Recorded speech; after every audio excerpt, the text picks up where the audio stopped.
Hello everybody, this is Hammer Striker here. Today I've got a gun that Hammer's been looking for a while. It's the H&K VP9-SK. This isn't the exact version he was looking for. He was looking for the B version, which uses the button release instead of the paddle. But those are almost non-existent. They allegedly exist, but never seen one in the wild. The paddle one is rare, but you can stumble across them occasionally, and he stumbled across this one. We both expected to like this gun, and we're not disappointed. It functioned flawlessly, it's got a nice trigger, so let's go ahead and talk about the thing. First off, we'll make sure that it's not in a bitey mood, which it's not. This is the subcompact, basically, version of the H&K VP9. It's not a full-on subcompact because it does have a somewhat longer slide. It's 6.61 inches long from front to rear. With the flush magazine, it's 4.57 tall, and it's 1.31 inches thick. Kind of a little bit fatter at the top and a little bit fatter grip.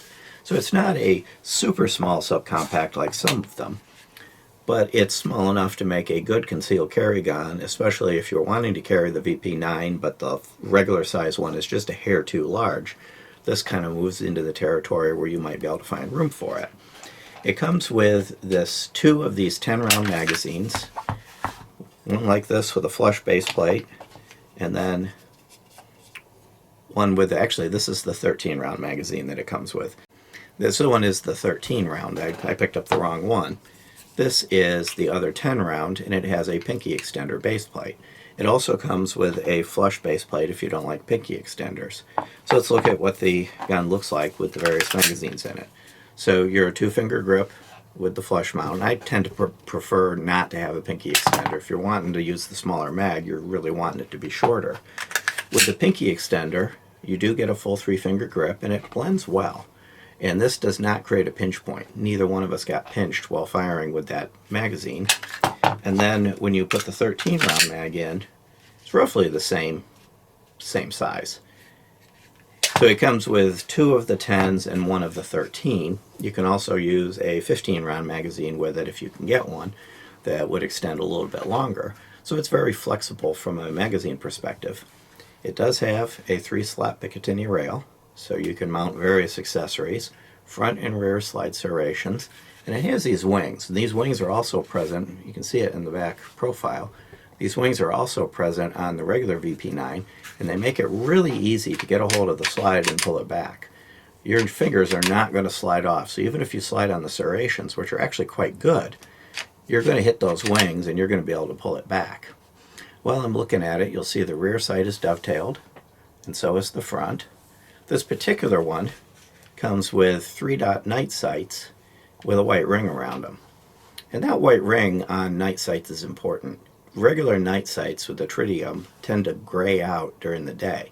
So if you've got regular night sights with no rings around them of any kind, they can actually be hard to see. They can just kind of turn gray and fade into the background. With these white rings, you've got the best of both worlds. So at night you've got the tritium, so you're going to get those nice green dots. And during the day, those white rings make it very easy to see. Also see there's a striker status indicator right here that'll tell you whether the gun is cocked or not. So it's got a lot of very nice features. You don't really give up anything going to the subcompact, even to the point of the replaceable back straps. Both the back strap itself here, as well as the 2 side panels, are replaceable. And it comes with a total of 3 back straps that you can swap in and out, as well as a total of 6 side panels that you can put in any combination you want. So you pull the back strap off, you slide the side panels back this way, and you put in whatever combination you want. And they've all got little labels on them that tell you what size they are. So this particular one I picked up is a large. See the L up in the top of it.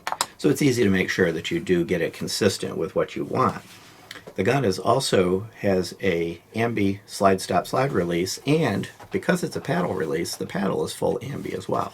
So right out of the factory, this is ready to go whether you're a lefty or a righty, and neither of the controls are going to get in your way. They're low profile and flush, so that it's not like you're going to have something biting into your hand, whichever side you happen to operate from.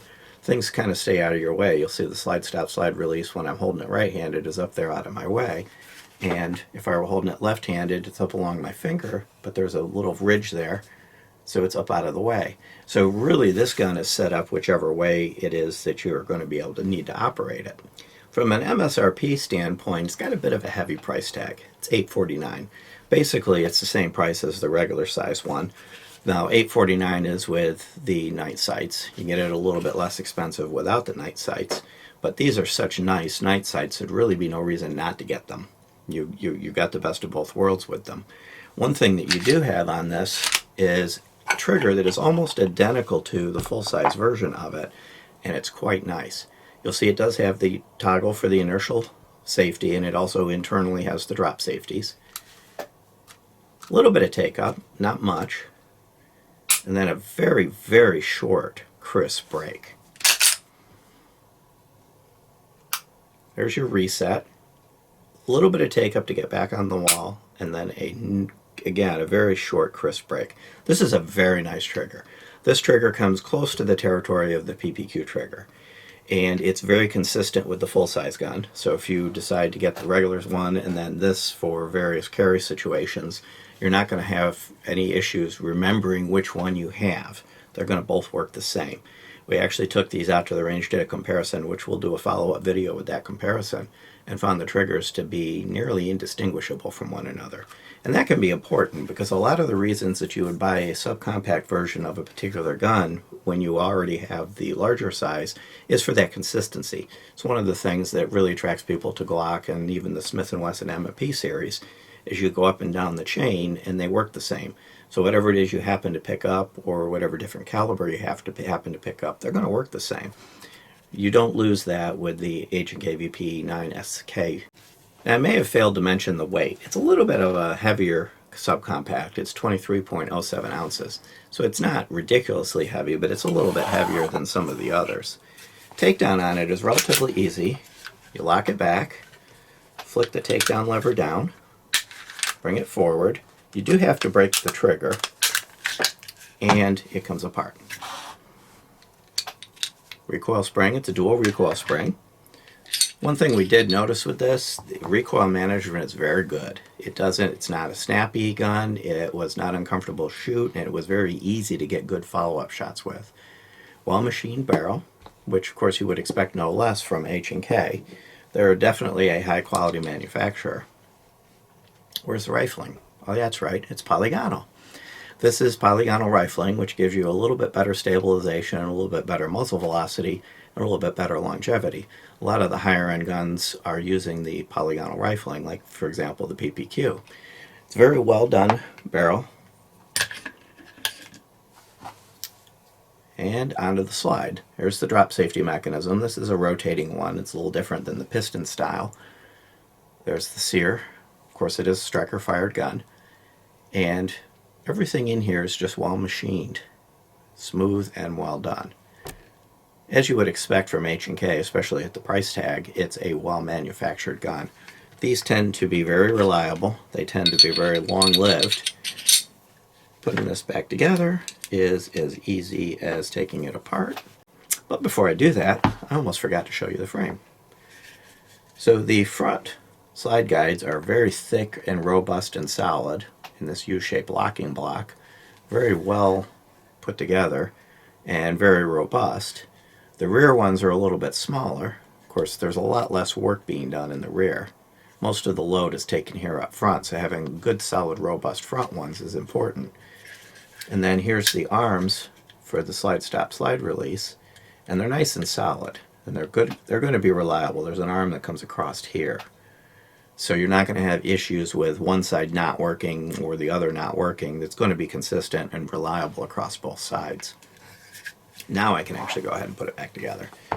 Line it up, pull it back, lock it back, flip the lever, and you're back in business. Very easy to live with, very easy to maintain. Overall, just well designed. It's thought through, which is what you expect from H&K. They command a premium price for their guns, but you do get a premium quality product for it. with a gun that's even in this size was very easy to get very quick follow-up shots, very nice trigger, very manageable recoil. Overall, from a range experience, it was fun at the range. A lot of subcompacts aren't. This one was. It's going to give you the ability to do accurate shots, and whether you're doing it in a entertainment scenario at a range or in a defensive scenario where you're having to be very careful to hit your target, this gun is going to do the job well, and you're going to be able to not only carry it and get a reliable gun, but also enjoy it for those days when you want to take it to the range. Beyond that, if you like our videos, please give us a thumbs up, share, subscribe, click that bell to be notified if you do. Check us out on Facebook, Patreon, Instagram, Twitter, pretty much everywhere. Thank you.